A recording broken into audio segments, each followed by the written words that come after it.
Hi, I am Sophia. Welcome to True Payback, where story hits different. Hit subscribe, let's dive in. The lawsuit arrived on a Wednesday morning via certified mail. I signed for the thick envelope, carried it to my home office, and opened it while my coffee cooled beside me. Marcus Chen versus Jennifer Chen.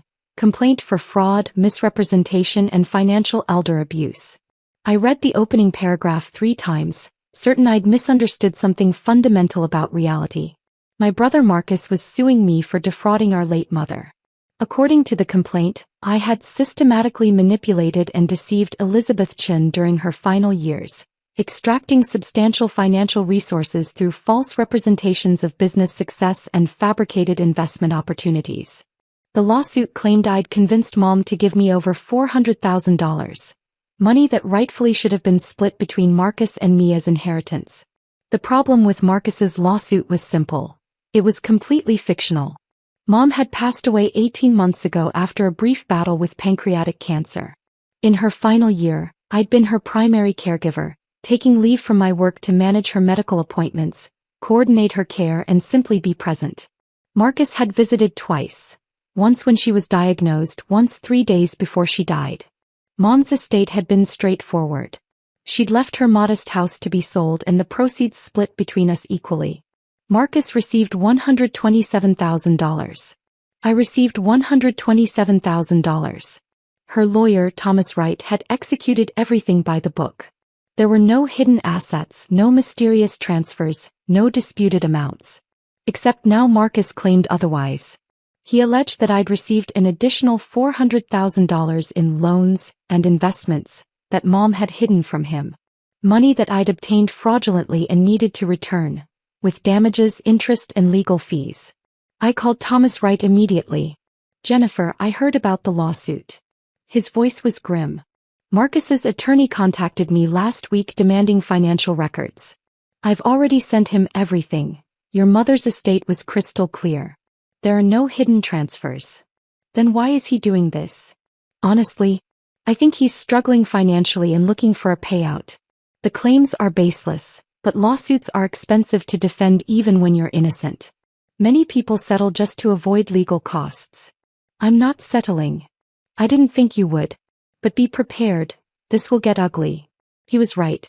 Marcus had hired Gerald Davidson from Davidson Legal Associates, a mid-sized firm that specialized in estate disputes and financial litigation. I researched them immediately. The firm had a reputation for aggressive tactics and questionable ethics. 3 separate bar complaints in the past 5 years, all dismissed but documented. Their strategy seemed to be filing dramatic lawsuits with explosive claims, generating negative publicity for defendants, then pushing for settlements before cases reached trial. Gerald Davidson himself was 48 Harvard Law graduate, and exactly the kind of attorney who valued winning over truth. His website featured testimonials from clients praising his relentless advocacy and creative legal strategies. What the website didn't mention was that Davidson Legal Associates had been struggling financially. A contact in the legal industry sent me an article from a trade publication. The firm had recently lost 2 major clients and was seeking capital to fund an expansion into corporate law. They'd brought on several new partners but needed operational funding to support the growth. That's when I discovered something interesting. Davidson Legal Associates had recently secured $3.4 million in backing from an anonymous investor operating through Horizon Capital Management. The investment had been finalized 4 months ago, allowing the firm to lease new office space, hire additional staff, and market their expanded services. The anonymous investor was me. I should explain how a 29-year-old woman ended up with enough capital to anonymously back a law firm. When I was 22 and fresh out of college with a finance degree, I joined a small investment firm as a junior analyst. The pay was terrible, the hours brutal, but I learned everything I could about portfolio management, risk assessment, and market analysis. After 2 years, I left to start my own venture, a robo-advisory platform that democratized investment strategies for average people. It was pre-smartphone boom, early days of fintech, and my timing was accidentally perfect. The platform gained traction. Within 3 years, we had 200,000 users and caught the attention of a major financial institution. They acquired us when I was 27 for $68 million. My stake netted me $31 million after taxes and investor payouts. I could have retired. Instead, I used the capital to become an angel investor and venture capitalist. I backed early-stage companies, invested in commercial real estate, and built a diversified portfolio managed through several investment firms to maintain privacy. I also lived modestly, not out of any false humility, but because I'd watched too many lottery winners and sudden millionaires destroy themselves with lifestyle inflation. I kept my same apartment, drove a practical car, and focused on building sustainable wealth rather than displaying it. My family knew I'd had some success with my startup. They didn't know the scale. Mom had known I was comfortable financially. I'd quietly paid for her medical expenses and home care during her illness, but I'd never disclosed the full picture. She hadn't asked and I hadn't volunteered. Marcus knew even less. We'd never been close. He was 4 years older, worked in pharmaceutical sales, and had always measured success by visible markers: expensive cars, designer clothes, lavish vacations. When my startup sold, I'd mentioned it casually. He'd seemed uninterested, dismissing tech ventures as risky gambling. Now he was suing me, claiming I'd defrauded our mother to fund my lifestyle. The irony was almost amusing. My investment in Davidson Legal Associates had been purely strategic. Horizon Capital Management, one of my investment firms, had brought me the opportunity 6 months ago. The firm was expanding, needed operational capital, and offered a strong return structure with equity options. I'd reviewed their financials, met with their managing partners, anonymously through intermediaries, and approved the investment. It was professional, arm's length, and completely separate from any personal matters. Until my brother hired them to sue me. When I received the lawsuit, I'd immediately checked my investment portfolio. Davidson Legal Associates was still there, $3.4 million backing their expansion, my capital supporting their operations. I'd sat in my office for 20 minutes, processing the situation. My own money was funding the law firm attacking me with fabricated claims. The decision was simple. 2 months after receiving the summons, I sat in a conference room at Davidson Legal Associates for my deposition. Marcus sat across from me with Gerald Davidson. My attorney, Patricia Moore from a top litigation firm, sat beside me. A court reporter positioned her equipment at the head of the table. Gerald Davidson was exactly what I'd expected. Expensive suit, aggressive posture, practiced confidence. He spent the first hour asking invasive questions about my finances, my business dealings, and my relationship with Mom. Ms. Chen, can you explain how a 29-year-old affords a lifestyle that includes international travel, luxury purchases, and significant charitable donations? I work in investment management and venture capital. Doing what exactly? I invest in early-stage companies and manage a diversified portfolio. And where did you get the capital for these investments? I sold a company I founded. For how much? The sale price was $68 million. My personal proceeds were approximately $31 million after taxes. The room went silent. Marcus's face cycled through confusion, disbelief, and anger. Gerald Davidson's practiced confidence flickered. You're claiming you received $31 million from a business sale? His tone suggested I'd just admitted to robbing a bank. I'm not claiming it. It's documented fact. The acquisition was public record. I can provide financial statements, tax returns, and third-party verification. If you had $31 million, why would you need to defraud your mother for $400,000? I wouldn't. I didn't. The premise of this lawsuit is false. Marcus leaned forward. Then explain the money transfers Mom made to you in her final year. What money transfers? Gerald shuffled papers. We have evidence of multiple payments from Elizabeth Chen to Jennifer Chen totaling $180,000 in the 18 months before Mrs. Chen's death. I looked at Patricia. She nodded. Those were reimbursements, I said calmly. I paid for Mom's medical expenses, home health care, medications, and living costs during her illness. She insisted on reimbursing me from her savings. Every transaction is documented with receipts and medical bills. That's convenient. It's the truth. Thomas Wright, Mom's estate attorney, has all the documentation. I never asked for reimbursement. Mom insisted. And the total was $180,000, not $400,000. Where did your additional $220,000 come from? Gerald's jaw tightened. We believe there were additional unreported transfers. Based on what evidence? Based on the lifestyle discrepancy between your reported income and your spending patterns. My lifestyle is funded by $31 million in liquid assets and ongoing investment returns. Not fraud. The deposition continued for another 2 hours. Gerald asked increasingly desperate questions, trying to find inconsistencies in my story. There were none. Every answer was documented, verifiable, and completely legitimate. As we prepared to leave, Gerald made one final statement. Ms. Chen, the evidence suggests you're living well beyond any reasonable means for someone your age.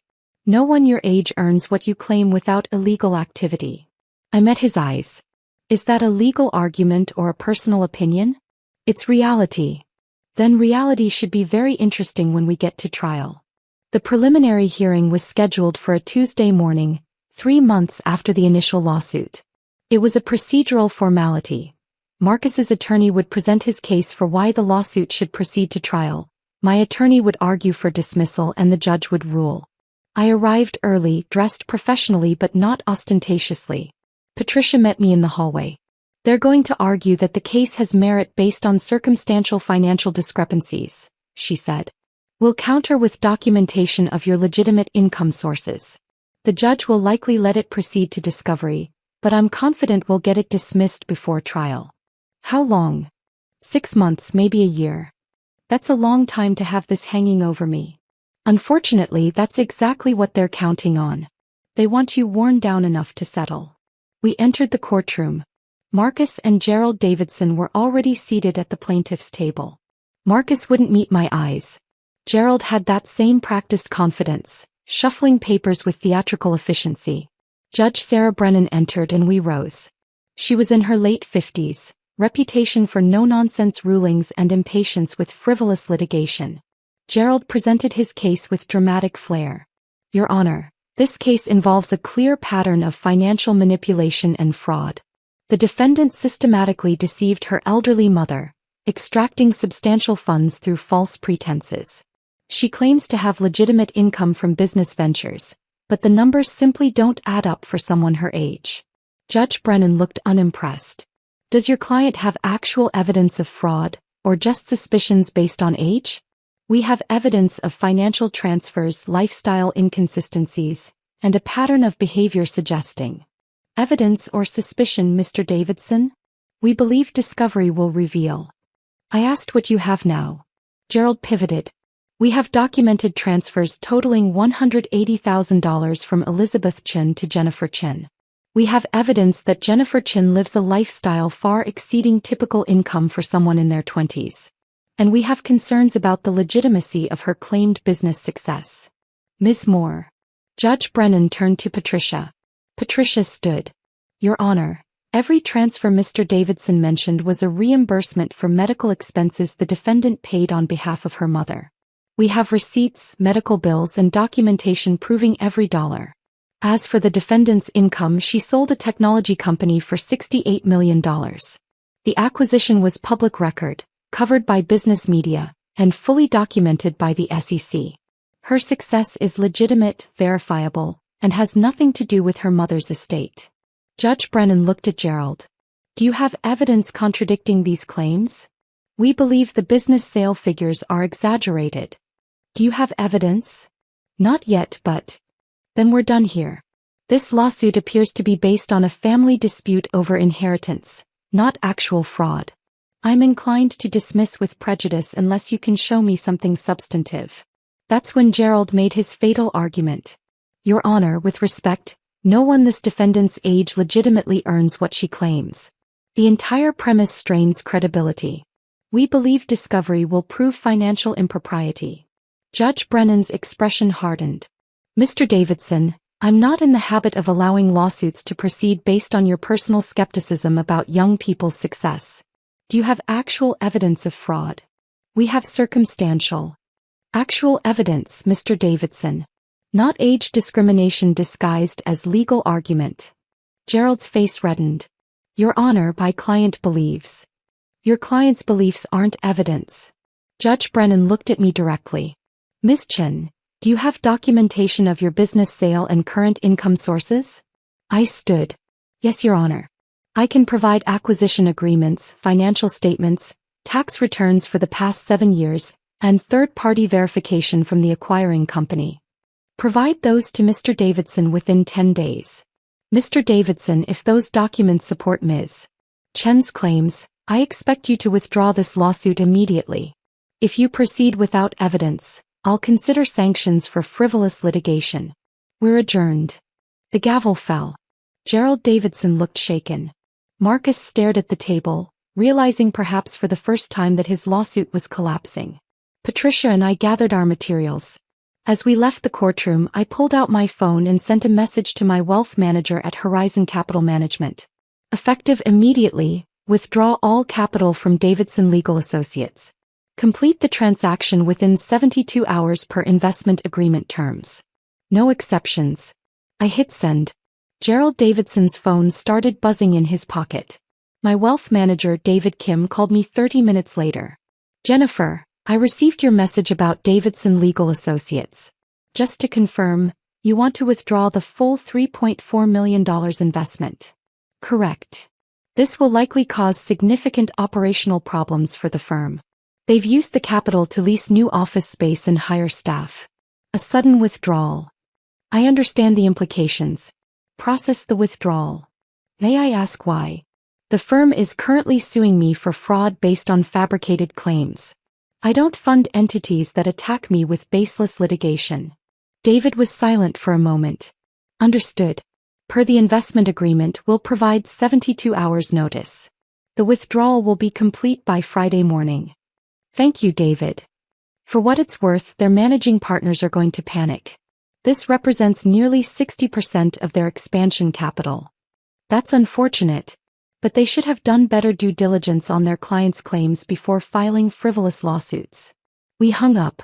I went back to my regular work day, reviewing pitch decks from 2 promising startups, attending a board meeting via video conference, and managing my investment portfolio. I didn't think much about the chaos I'd just triggered. The first call came Wednesday evening. An unknown number that I let go to voicemail. Ms. Chen, this is Robert Harrison, managing partner at Davidson Legal Associates. We need to speak urgently about a financial matter. Please call me back immediately. I deleted the message. Thursday morning brought 3 more calls from the firm, all of which I ignored. Then Gerald Davidson called from his personal number. Jennifer, we need to talk. About what, Mr. Davidson? Are you calling to discuss your baseless lawsuit, or is this something else? Our firm's investor withdrew funding yesterday. $3.4 million pulled with 72 hours notice. We're trying to understand why. I'm sure it's just business. Investors withdraw capital all the time. The timing is suspicious. It happened right after our court hearing. Coincidence, I imagine. Was it you? His voice was tight.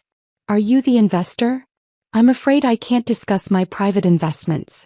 Confidentiality agreements, you understand. If you deliberately sabotaged our firm.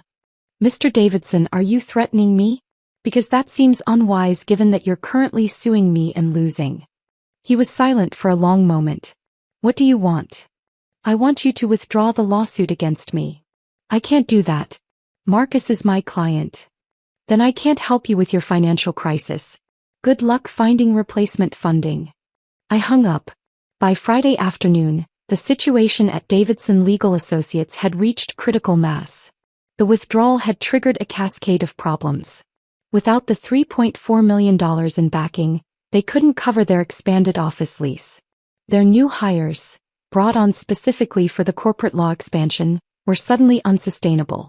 Vendors who'd extended credit based on their apparent financial stability were now demanding immediate payment. The legal community was small and gossipy. Within 48 hours, word had spread that Davidson Legal Associates was in financial crisis. Clients started pulling cases. The 2 junior partners who'd joined during the expansion started looking for other positions. My contact in the legal industry sent me updates. Gerald Davidson is desperately trying to find emergency funding. Every firm he's approached wants to know why his investor pulled out so suddenly. The optics are terrible. I felt no satisfaction, no vindication. Just a calm acceptance that actions have consequences. Saturday morning Marcus called. Jennifer, what did you do?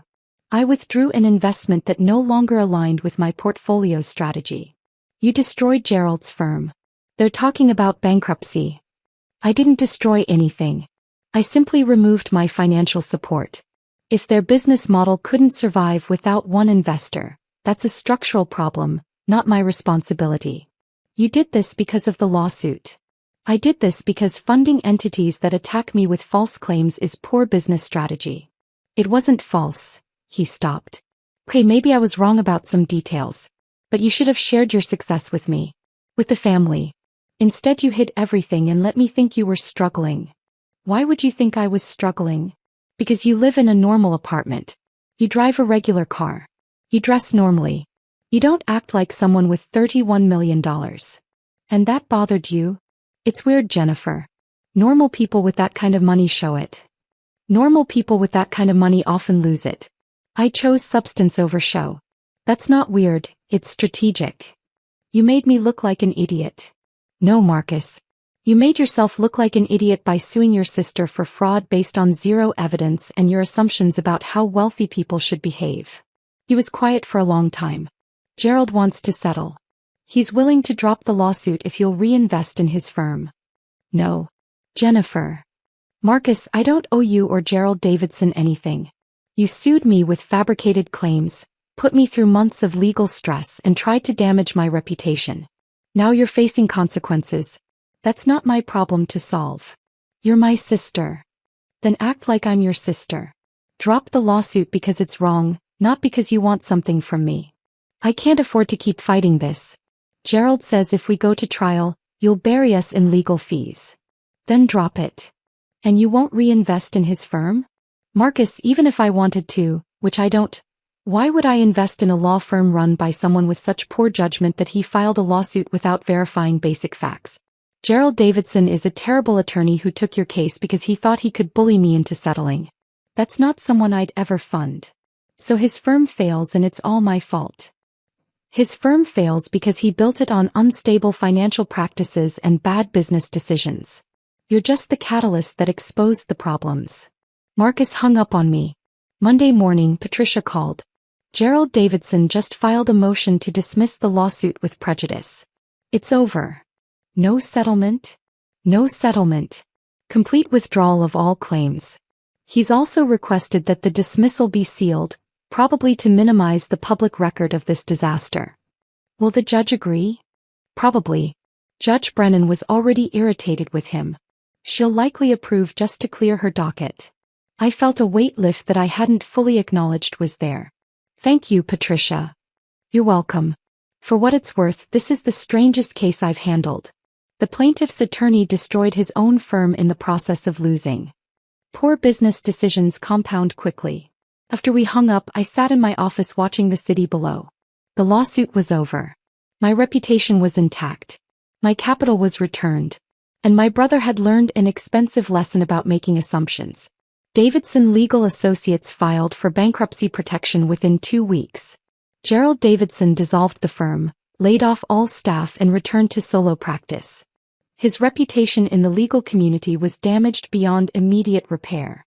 The 2 junior partners who'd joined during the expansion filed a lawsuit against him for misrepresentation during recruitment. That case was still pending when I last checked. Marcus lost his case, his attorney, and any remaining moral high ground he'd imagined he had. We didn't speak for 3 months after the dismissal. When he finally called, his voice was different. Smaller, more careful. I'm sorry, he said simply. I was wrong. About everything. Why did you sue me, Marcus? What did you really think you'd accomplish? Honestly, I was jealous. You sold your company for life-changing money while I'm still struggling with mortgage payments and credit card debt. When Mom died and left us equal amounts, I convinced myself you must have taken more. That your success couldn't be legitimate. That someone had to have been cheated for you to have what you have. That says more about you than it does about me. I know. I've been thinking about it a lot. I measured success by what people could see. Cars, clothes, houses. And assumed you were struggling because you didn't display wealth. When you showed up to Mom's funeral in regular clothes driving a Honda, I thought you were broke. I created an entire narrative that wasn't real. You sued me based on that narrative. I did. And I destroyed Gerald's firm, damaged my relationship with you, and spent $30,000 in legal fees I couldn't afford. All because I couldn't accept that my little sister was more successful than me. That's not success, Marcus. That's insecurity. I know that now. We talked for another 20 minutes. The conversation was awkward, stilted, but genuine. Marcus was trying at least to understand where he'd gone wrong. Before we hung up, he asked one final question. Would you ever consider helping me? Not money. I'm not asking for money. But advice. I'm drowning financially and I don't know how to fix it. I thought about it carefully. I'll connect you with a financial advisor. Someone who specializes in debt management and basic investing.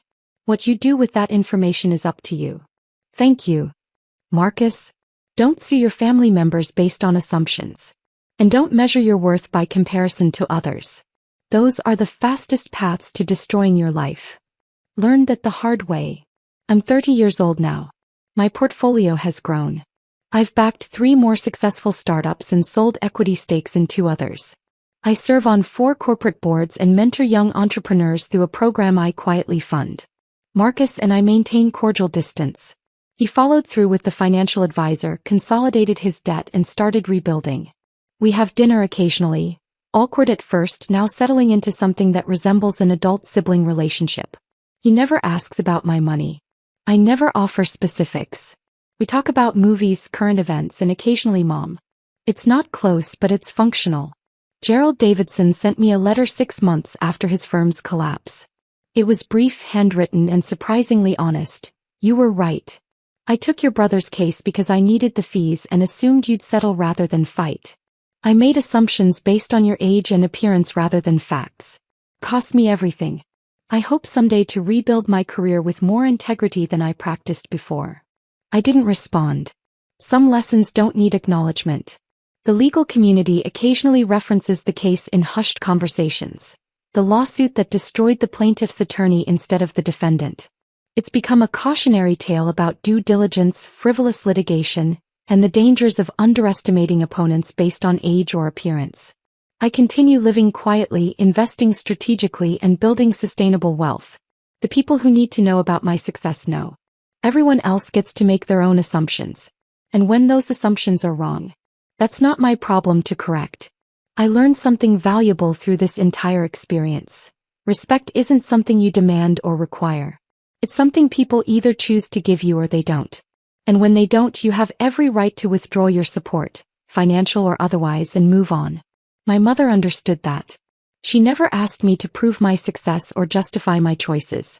She simply trusted that I knew what I was doing. I miss her every day, but I'm grateful she taught me that self-worth doesn't require external validation. That real success is measured by peace of mind, not public opinion. And that sometimes the best response to people who underestimate you is simply to let them discover the truth the hard way. My phone buzzes. Another startup pitch, another board meeting invitation, another opportunity to invest in someone who reminds me of my younger self. I open the email and start reading. Life continues. Success continues. And the people who matter know exactly who I am. Everyone else can keep guessing.